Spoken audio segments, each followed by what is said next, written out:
Hey everyone, it's PhoneArena. You're in for a special treat today because we're doing an in-depth video comparison between two great devices here, one of them being unreleased and the other one being the staple among high-end smartphones.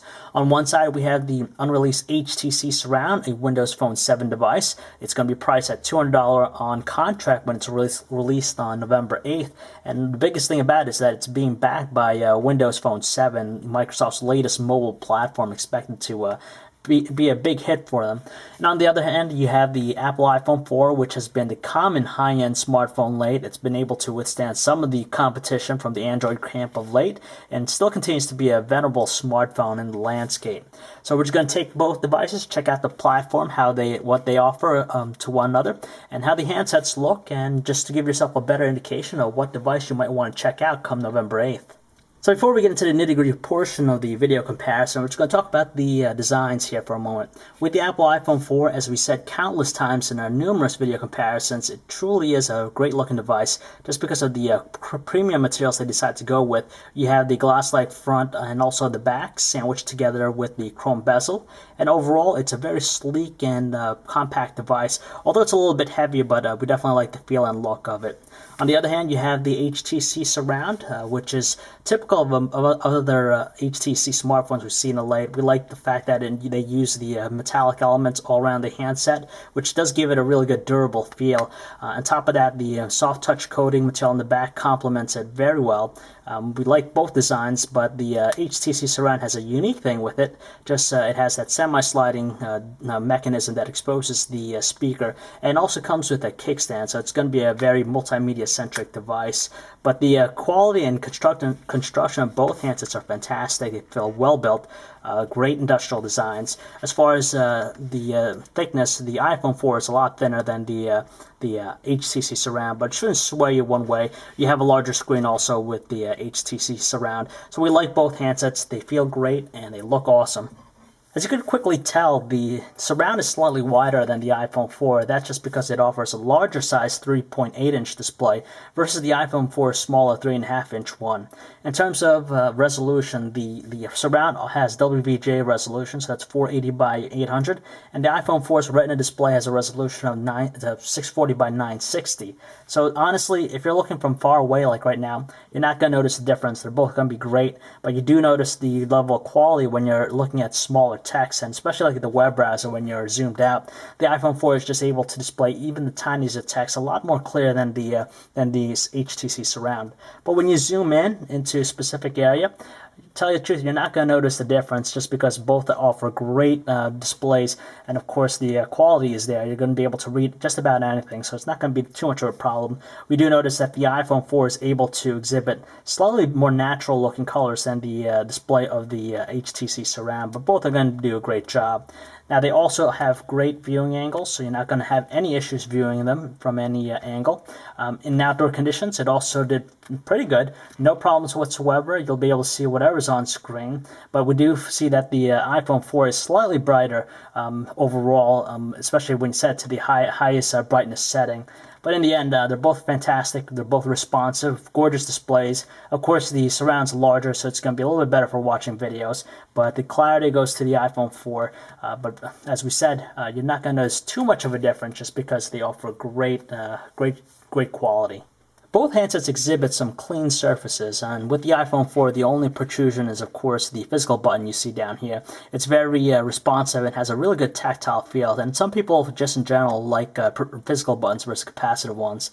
With the iPhone 4, the unique thing about it has the front-facing camera, which is something that's missing on the Surround. But we like, even though they use the capacitive buttons with the Surround, they're spaced far enough from one another and from outside of the surface, so you don't actually do any accidental presses with them. At the bottom of the devices, you have just simply their charging ports. You have the micro USB port on the Surround and the proprietary one with the iPhone 4. Speakers are located at the bottom too with the iPhone 4, where on the Surround, you just slide the device open to expose it. There's nothing on the left-hand side of the device, but on the left side of the iPhone 4, you have the volume rocker, and you can find that on the right side of the Surround. We definitely like the iPhone 4 just because it feels a little bit better, and of course it's differentiated between the up and down. With the Surround, it's thin, as you could tell, and it's a little bit stiff to the touch too. We like the fact that it has the dedicated 2-level shutter key for taking photos, so that's pretty neat. On the top of the devices, you both have a 3.5mm headset jack, basically in the same spot, and also the dedicated power buttons, which we have to say is great. That's the usual location that we find most smartphones to offer, and they both do well in that aspect. On the back, you have just simply the 5-megapixel autofocus cameras with the LED flash with both, and that's pretty much it. The SIM card slot for the micro SIM card slot for the iPhone's located on the side, while you have to remove the back cover with the Surround to get access to it. Now it comes to the point of checking out both the platform experience, but before we get started, we just want to say that it's a well-known fact that iOS is a very mature platform. As you could tell, it's been around for quite some time, and over the years, we've seen it get a lot of new features, such as copy and paste, and even multitasking, which definitely provides a lot more aspects with the device versus what's offered with Windows Phone 7 for right now. And of course, copy and paste and multitasking is not support, but hopefully down the road, as it matures and gets better, we'll see those features on board. But for right now, we're just going to compare the platform experience. Now, overall, they're both powered by a 1 GHz processor, the A4 on the iPhone 4, and it's Snapdragon on the Surround. And as you could tell, just scrolling through a long list or even the main menu here, a very smooth and fluid, no evidence of any lag or slowdown, which is the great thing, the consistent theme that you see between both handsets that they share. So anyone who wants something that's very quick in launching specific apps, you're going to be happy with both handsets. It's pretty quick, responsive, and you have that consistency all around. If social networking is more your kind of thing, then you might want to look at the Windows Phone 7 powered HTC Surround versus the iPhone 4. Granted, though, the dedicated apps like the Facebook app or even the dedicated Twitter clients, they're going to give you the same experience. But as far as integrating with the platform itself, the Surround does a better job with Windows Phone 7. Just because you can tell from the home screen here, you have the tiles here that are animated and dynamic, so it's going to show you various photos, status messages from your fans, or any photos that they've taken recently. And for example, let's say I want to post a status message on my Facebook. You click the Me Hub, and from here you'll be able to post something to either Windows Live or Facebook. Where on the iPhone 4 you got to run the separate apps to do that. On top of that, with Windows Phone 7, if we go back to the home screen, the People Hub here, which is great, it aggregates all your social networking accounts, both Facebook and Windows Live only. You'll be able to see status messages. You could even post a comment on something if you'd like. So it's definitely more in tune with social networking than the iPhone 4.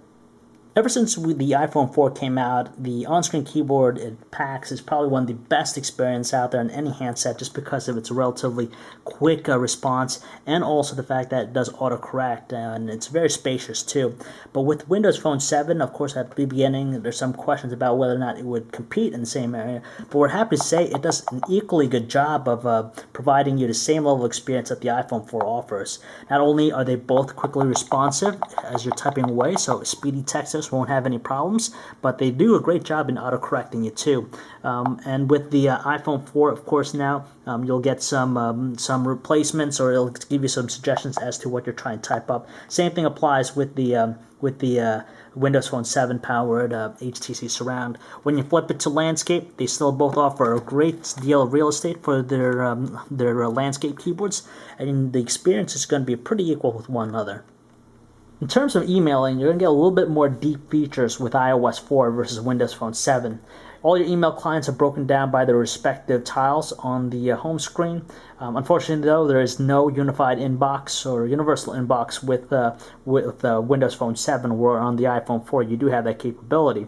So if you get into the actual application itself, the great thing about iOS 4 is that it has it in threaded view, so you could read all of your conversations with people. Where on Windows Phone 7, it just lays it out in a list view. So depending on how you look at it, they both offer pretty much the same functionality as far as attachments, sending to multiple people, and even just some of the basic core features that you expect out of any email client.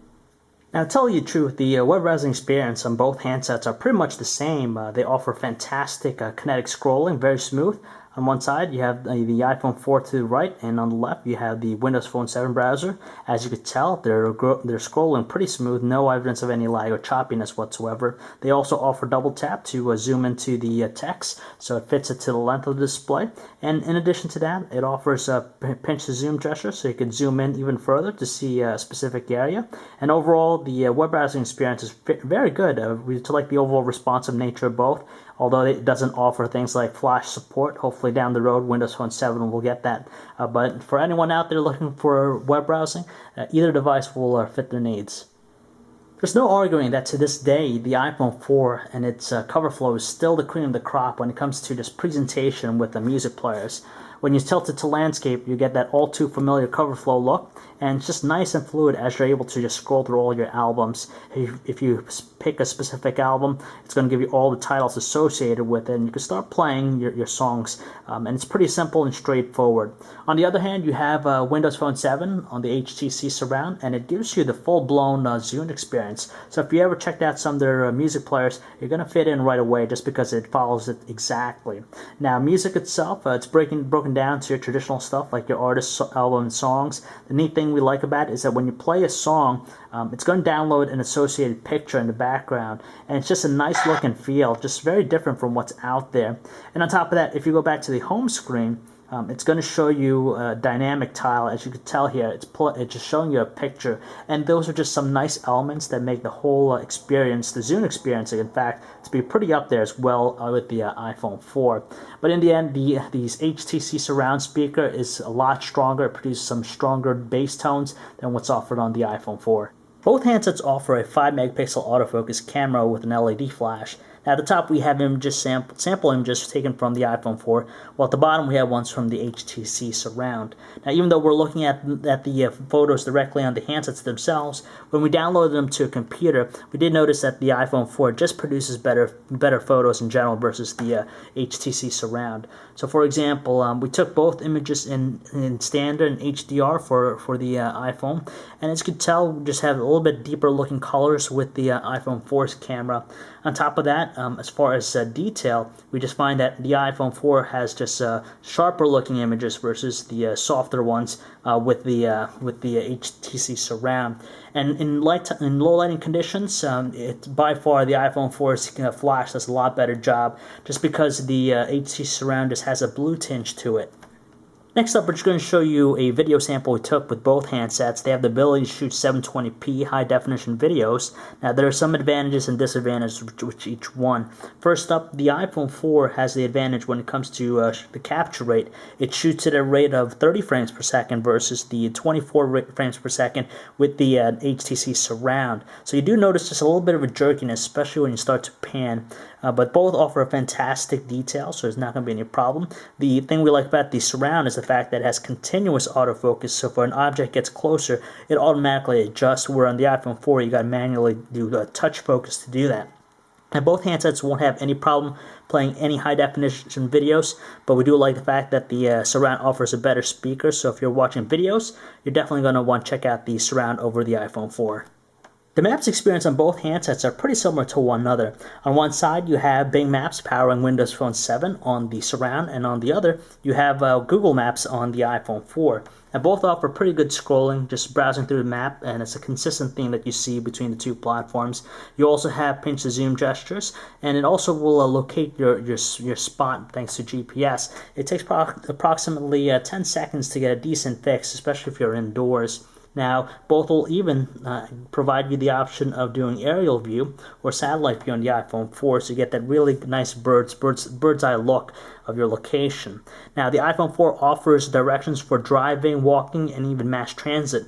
Now, Bing Maps doesn't offer mass transit. Aside from that, they work relatively the same, but the iPhone 4 has a slight advantage with Google Maps just because it offers additional things like Street View. Calling quality of both handsets is going to be pretty much the same. We especially notice the same static sound in the background that can be heard, especially even when it's completely silent. But with the Surround, its earpiece is just stronger and produces some near-deafening tones versus the iPhone 4. And when it comes down to the speakerphone, though, there's no arguing that the Surround speaker is going to produce stronger and more vibrant tones versus the iPhone 4s. When it comes down to battery life, we have to hand it over to the iPhone 4. We just seem to get more juice out of its battery.